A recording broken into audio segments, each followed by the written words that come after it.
Hello everyone, it is Joe here from OmniPoke, the channel that brings you guys everything Pokemon, and today I'm here with the first Fates Collide deck profile. So today it's going to be Mega Alakazam. I've seen a couple of lists so far of this deck, and I really think people have just not got it right. Everyone's trying it with Crobat, and I just don't think it works with Crobat. I think it's just way too slow.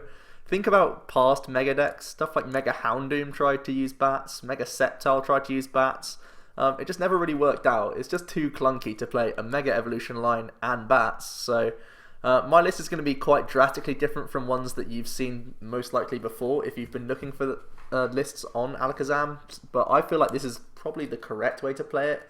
Definitely in my playtesting, just playing with bats and Alakazam, it just doesn't work out. So let's just play Alakazam the way it should be played, and that's on its own with lots of Hoopas and lots of just consistency cards. So hope you all enjoy the deck profile. Let me know what you guys think about this build compared to the bats builds, because personally I don't think the bats work. The Kinesis ability is strong enough to get the damage in play, and I'm going to try and prove it to you with this profile. So here we go.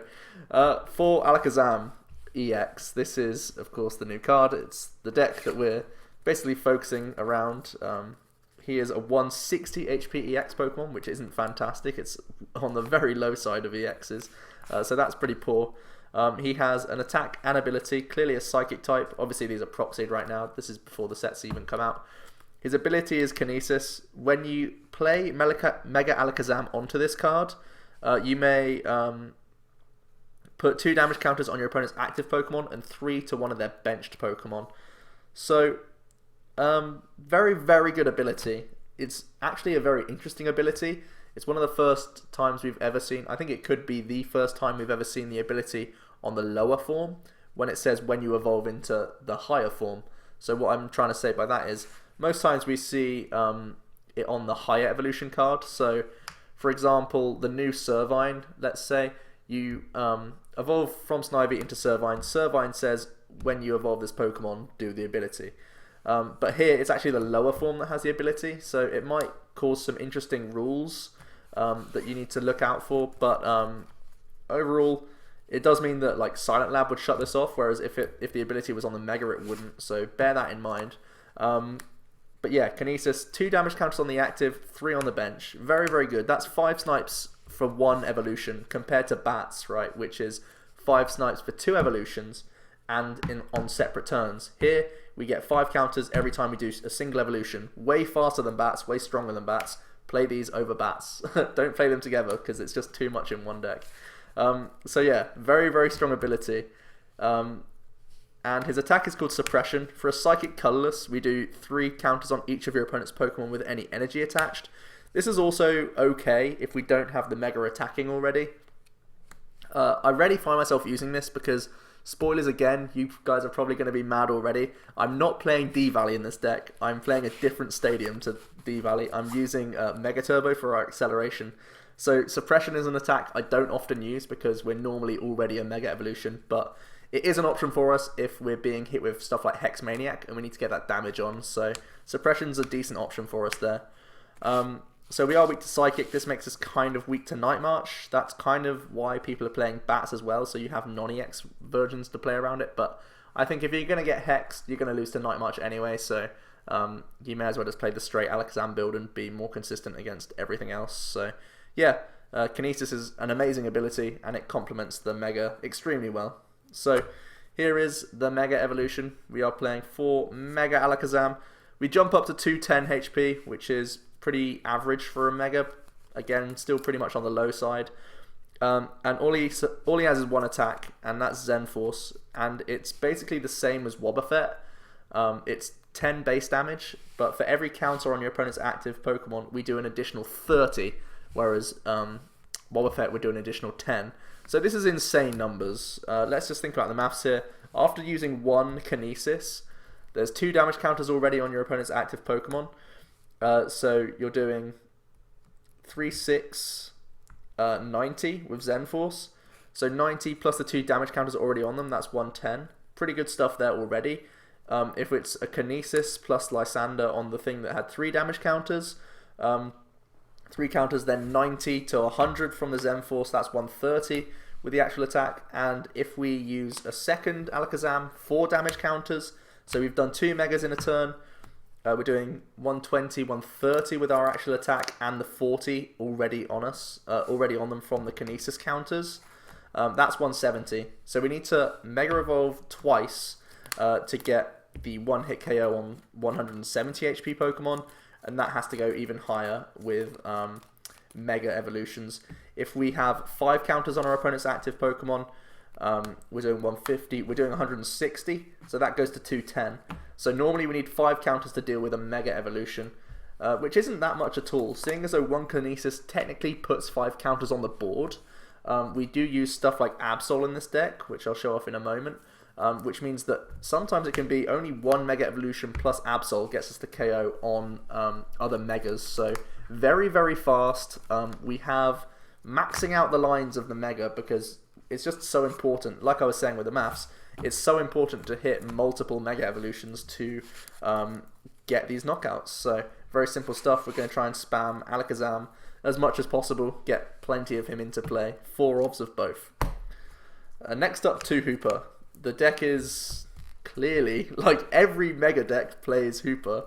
We're playing 2 because it's so important to get not just 1 Mega out, but multiple per turn. So we want to spam Hoopa, not just on the opening turn. Sometimes you can Hoopa turn 1, then Hoopa turn 2 for 3 more Megas. Like, you can get 3 basics, then 3 Megas. It's insane. Hoopa's just the nuts in this deck. The deck is almost all EX other than Absol, so Hoopa is just the nuts. You could consider going down to 1. Prizing it is so ugly that I think I want to play 2. Also having options just to recycle and stuff. It's just really, really important. Following on from that, we're playing 3 Shaymin EX, and you should probably be following where I'm going with this. I've already said I'm not playing D-Valley.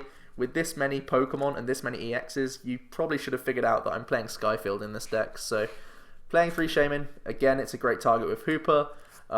It's going to help us keep setting up, keep drawing into cards. We need to hit Spirit Links, we need to hit Hoopa, we need to hit all these things quickly. Shaymin helps us do that. Very simple stuff. So the only other Pokemon, like I say, no bats in here. 0 bats. We are just playing 2 Absol. Absol is like the fast track version to get the damage on for Alakazam. So 1 Kinesis gets you, like I was saying, 5 total counters. 2 to the active, now it can be 5 to the active with the Absol. So we're never wasting counters thanks to this Absol. So if we use the suppression earlier on, we can move that around. We always get value thanks to Absol, and it really does speed up the deck overall. So Cursed Eyes is the ability. That's the only reason why we have Absol. It's a non-EX as well, so if we are in those situations where your opponent needs to Lysandre, Absol at least makes that happen. So that's it for Pokemon. A lot of EXs. Night March is probably an issue. As long as they hex you, like Night March is pretty good against you. But we are playing stuff like N to try and stabilize. And as soon as they miss a turn of, it, we can just start spamming lots and lots of Alakazams in a turn. And hopefully it means we can take 3-4 prizes in a turn and then hit them back with an N. Like, it should be really good for us. Okay. Battle Compressor, we're playing a 1 of. I wish I had space for more, but I think everything else needs to be 4 ofs in this deck. So I just like the 1. It's important for getting Mega Turbo in the discard pile. Like I was saying, we're not playing D-Valley. Instead, we're playing Mega Turbo. So Battle Compressor helps that work. We have a few 1 ofs in here as well in terms of supporters, so it makes VS Seeker a live target. It's a nice thing. When you're going through your first turn, this is a very fast deck. Battle Compressor, if you find it, you're very happy to see it. We're playing 3 Mega Turbo. I don't think it's fully necessary to play 4 because it's not often. There's only a handful of decks that can deal with 210 HP in a turn. So I'm pretty happy with just 3. 3 is normally easily enough. We see stuff like Mega Ray play just the 3, and I think it's the correct count in this deck as well to support our attacks. For Trainer's Mail, like I'm saying, trying to be quick, trying to hit Spirit Links, trying to hit Ultra Ball. Trainer's Mail helps us do those things.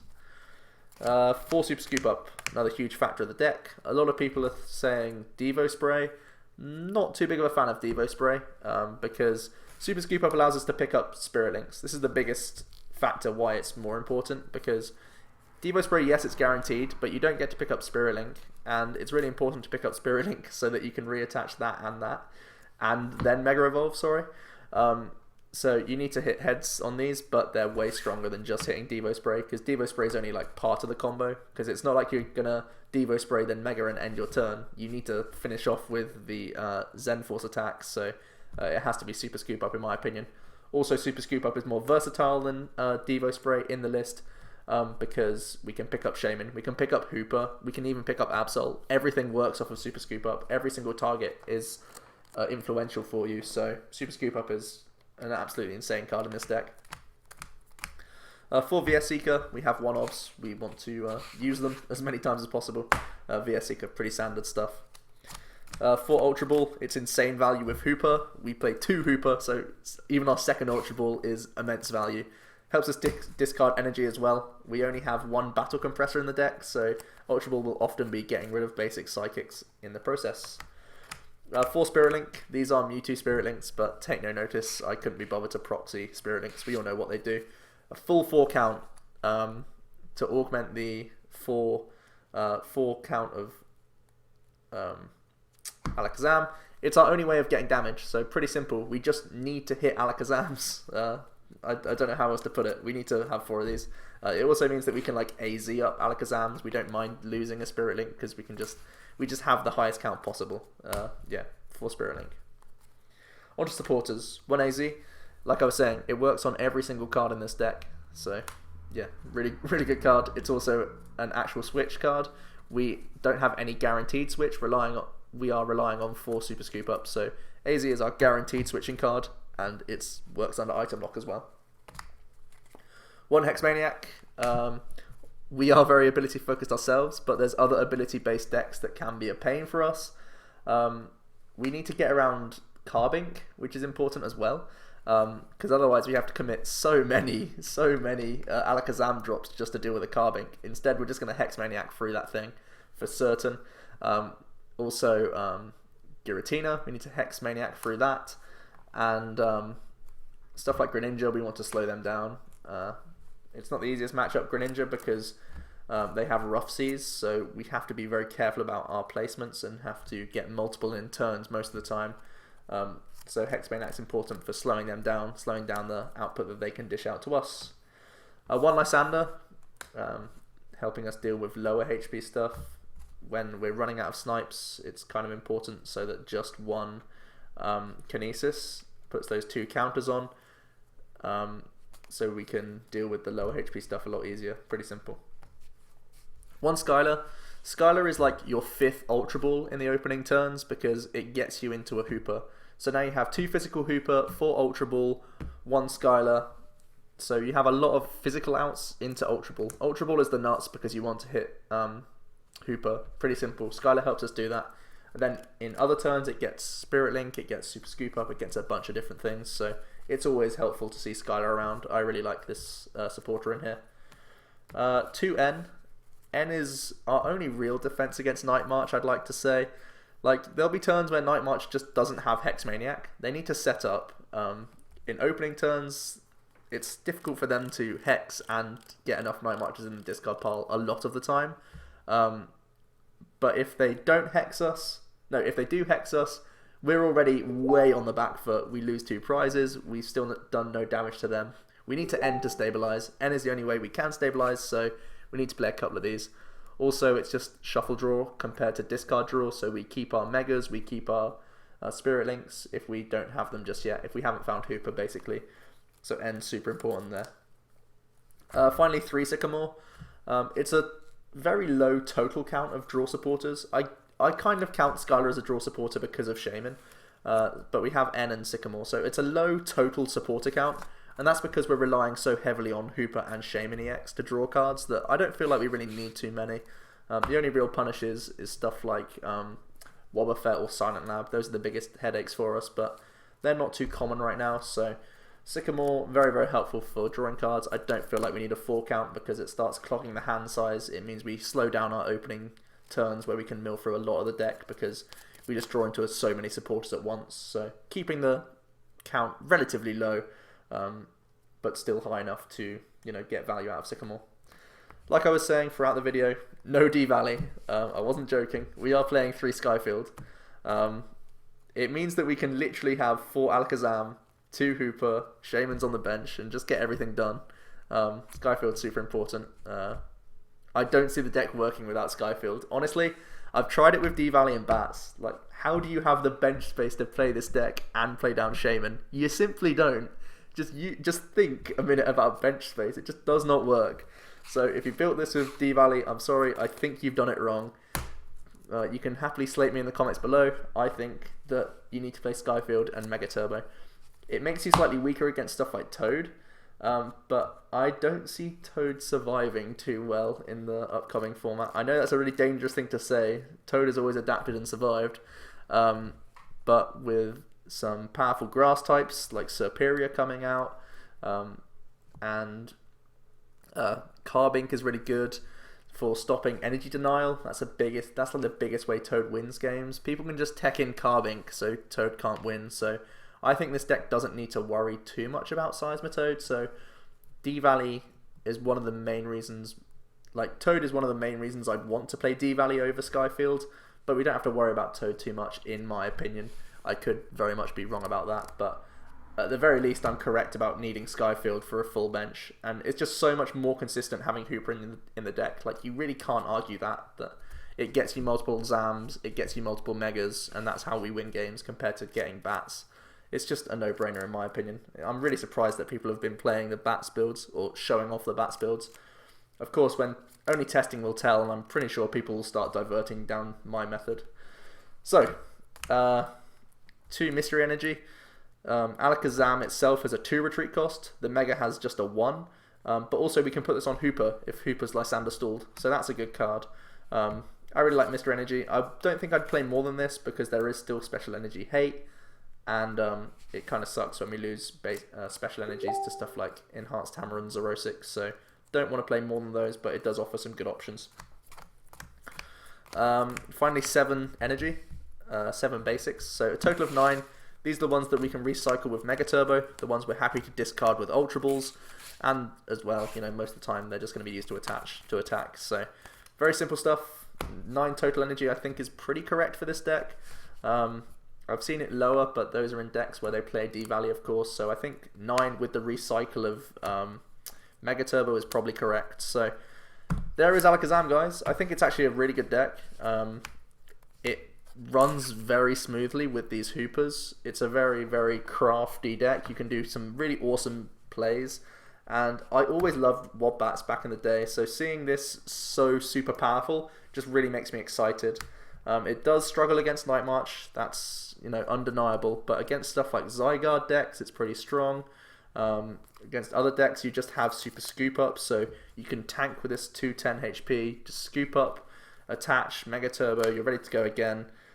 It's just a really nice, pretty solid deck, I think, and the ability of Kinesis is absolutely insane. So I really am in love with Alakazam, to be honest, and this is the best way that I so far have been able to come up with a list. So hope you all enjoyed. Again, leave it all in the comments below. Flame me for not playing D-Valley, flame me for not playing Bats, but, you know, test this out before you have a go, because I feel like this is the more consistent way to build Alakazam. So it's been Joe from OmniPoke, guys. Hope you all enjoyed. More Fates Collide stuff coming soon.